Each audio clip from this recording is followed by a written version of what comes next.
Yo, what's going on? What's going on? It's Terrell, Hall of Fame, D-Line, Tbkc, and all that sweet, beautiful, wonderful shit.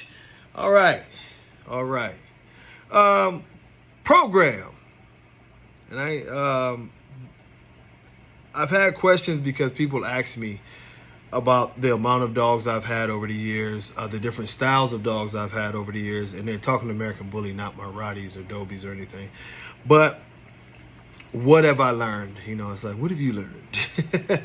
And basically where I'm at right now is people have, you probably watched the videos, y'all have heard about Odell, which I really love, and I'm hoping that he comes in the door sometime soon because I'll let the kids take him. But Odell is going to be a special dog. Just every time I look at him, and I'm not infatuated with dogs too much, like easily, but he's beautiful. I mean, very beautiful dog. Carries incredible genes overall. I mean, he's going to have a run. You know, his daddy, Mandela, has had a beautiful run, and I'm very proud of him. Odell's run is probably going to be stronger, you know, but we should be elevating the same way, you know. Now, I also got a little guy, I won't say his name yet, but he's a Denzel grandson. That's the one I described in the video that looks like a lot like his grandfather. It's weird. A lot like his grandfather, but I think he's going to be all right. If I'm as good at this as I think I am, he's going to be a very nice dog, and he's going to contribute a ton to what we do, and his genetics are going to contribute a ton to what we do. A ton more Paco back into the bloodstream. Of course, still my blood with some Denzel in there, and I made his mom, so you know it's a little Remy in there. He's got an incredible pedigree, so that's going to allow to have a lot of things done. Now we just have to wait and see if he turns out to be what I think he's going to be, which who knows. You know, I'm almost never wrong. So now when it comes to puppies, I'm pretty good at that. I will pat myself on the back at that. Now, the thing I say is, I've talked about them, and I've got, 5, 6, 7 times Denzel females here. I got, I got a Mandela bitch here that's walking around here looking like she on that juice. I was like, bitch, you been going to see Bashar? What is you doing? Because she's just walking around like, I love it. And, I'm actually going to breed her. Her first breeding, I've already decided I'm going to breed her to one of her brothers. I'm not going to say which one. Y'all probably like, Odell, but it's probably not Odell. But she'll go to Odell sometime in the future. But just a tank, just a beautiful dog. I love bad bitches. You know, that's my problem. Ain't that what the song would say? But I've got a crew. Got another heavy Paco bitch here who's already showed me that she can produce out this world, and now it's time to go ahead and put somebody on her besides Mandela. So probably be one of Mandela's sons or one of Denzel's sons with her. But if y'all notice, it's a theme. I'm adding more of the Paco blood back in, and to incorporate it with my blood and some of the things that I've already done. And the reason being is because I've come to find out, and I could talk about bitches all day. I got a big bitch, Raya, and she's, heavy edge blood, with the bitch is like 97, 98 pounds now. She's a standard female, but just loaded, just tons and tons of mass, tons and tons of body, beautiful structure, just, yeah, perfect for what we need here. And, the thing is that I want to do what I've been telling y'all I've been trying to do. And I experimented with a lot of things, and I think any breeder, who's really taking it serious will tell you they experiment a lot. And some of the experiments will be failures for what you're looking for, but other people like the dogs. And some of them will be, great successes, and you'll learn some things.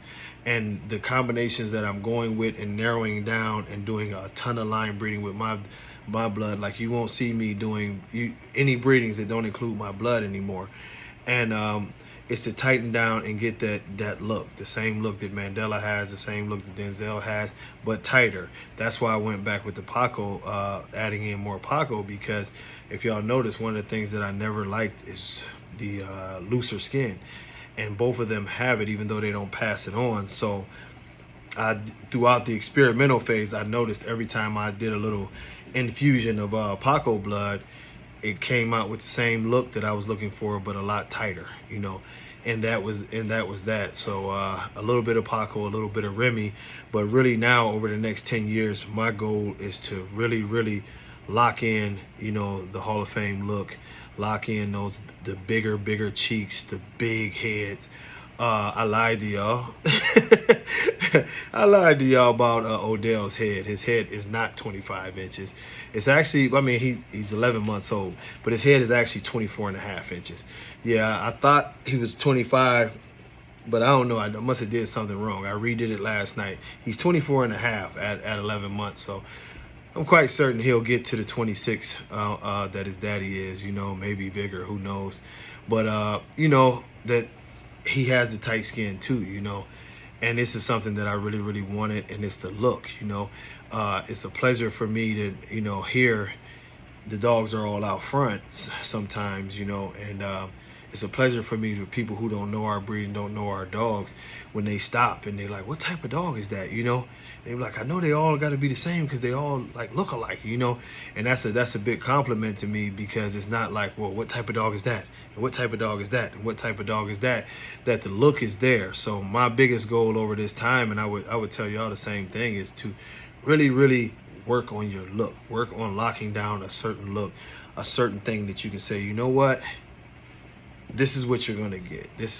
All of my dogs look like this in the end. They carry this look, and this is what you expect with your size. This is what you expect. So this way, people can pinpoint what they want as a pet, or they can know what they're getting when they go into a show ring and it's like it's showtime. You know, this is the type of dog I'm gonna get, and really lock those genes and characteristics in over the next, like I say, over the next 10 years. You know, I'm vowing to myself that I'm not doing any breedings that don't include my blood, that don't include, you know, what I have going on here. I probably won't go outside the yard a whole lot. I have some studs that I do like, some blue pride studs over there with Oscar, one of Pratt's studs, Honey Badger. I love him, you know. So I'll be you know, getting in on that a little bit. But it'll be to one of my bitches, you know what I'm saying? Run it to one of my bitches, and then turn around and run a female or whatever off of that back to another one of my bitches, just to tighten the blood down, but infuse some great blood in the process. You know, throughout my program now, you'll start to see a lot of Mandela son to Mandela daughter, or Mandela son to Denzel daughter, and, you know, or granddaughter, you know, those type of things, going to the, you know, grandkids in some cases, and really just manipulating the blood now without allowing it to get too close. If any of you have ever watched my videos about the 66% or 67% rule, generally, you know, when it comes to genetics, my rule on that is I don't ever like to see the same dog dominate the percentages more than 66 or 67%. I guess if you were rounding it up, it would be 67%. But you know, I don't ever like to see that, but it is ways that you can manipulate. Like, for instance, you know, you'll take two grandkids. Now, although they're two grandkids and you breed them together, the puppy still has the exact same percentage of the blood, you know. It's not going to jump up to 50% because they were both 25%. It stays at 25%. But they did double down on his genes and lock his genes in pretty tight compared to some of the other looser genes there. So it'll show a little bit better than the other ones.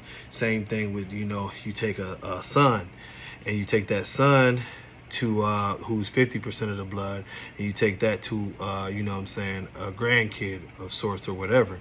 You're not going to go higher than the 50%. You actually go down some, but you have doubled down on those genes, and a higher probability of the dogs keeping in that look without the higher probability of the genetics getting too tight and becoming an issue down the line that cause a lot of defects. So this is something that, you know, it's time for me to implement in my kennel and in my program, and y'all gonna notice a big change as far as, you know, I produce dogs, no problem, but you're gonna notice I produce a lot more dogs. And I guarantee you're gonna notice that my look is gonna be very tight from here on out. You know, you go to Hall of Fame Bullies, y'all excuse me, I don't know why my shoulder keep itching. But you go to Hall of Fame Bullies page and you'll see, or True American Bully, you'll see my dogs all resemble each other now, but we really gonna lock it in and really, you know, level up on it, you know, and tighten down and make them the best that they can be. And this is part of that program. It's been in the works, you know, for 6-7 years. I just wanted to see how other things went before I went into this phase. But Mandela made me confident that now I have an alternate blood that I can go ahead and run against Denzel, even though he is part Denzel's blood. But I have an alternate blood that I can run against his blood and manipulate appropriately to get what I want. So that's what's going on with my program, man. Hopefully a little bit of that information helps y'all out as breeders or whatever. Until next time, God bless y'all. Much love. Peace.